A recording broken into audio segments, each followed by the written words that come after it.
You know, in school, I had a friend. He was in fellowship, but it was my friend, personal friend. So I used to go. And so one day he told me, he said, Pastor. I said, what? He said, you know, he used to fight for Nigeria, karate and taekwondo and all that. So he told me, he said, please, if I'm asleep, deep sleep, no matter how urgent it is, don't shake me, don't come and wake me. He said, because I'm trained to respond. Now, which means I will have kicked you before I realize that he's pastor. I don't mean to do it, but my body will have done what? Carried it out. You can get married without simulating what if your in-laws don't like you. Look, are you following what I'm saying? What if one day you go to the doctor and they said their countenance changes? What will be your response? What if you go one day, everybody's saying we like you, or somebody betrays you and they throw out things on you on social media? How are you going to handle those things?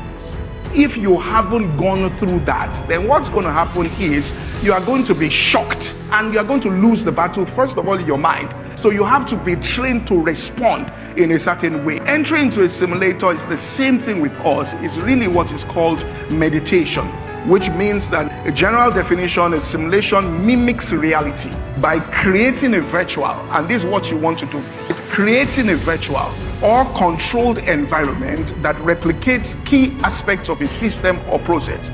For example, flight simulators train pilots by replicating. Paul said, if I want to use the flesh, willpower, said I'll fall short. He said, now with my mind, I myself, I serve the law of God. I've seen how to get those things done with the right use of my mind there. Let me tell you this, a Christian has run through all of those circumstances and created all the neural pathways. He has solved more problems than they will ever meet. Are you following what I'm saying?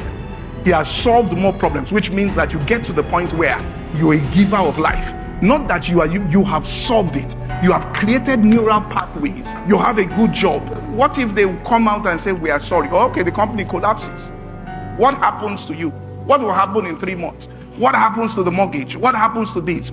You can enter into the simulator and come out with the answers, so that you are not threatened. You are an indestructible person, that you cannot, when the Bible says, and the gates of hell shall not prevail, which means whatever hell throws at it, nothing is going to happen. And that's not because you are saying that there's a God. Everybody has God. You are saying because you have gone through the process there, you have it on the inside of yourself. So you're not afraid of anything.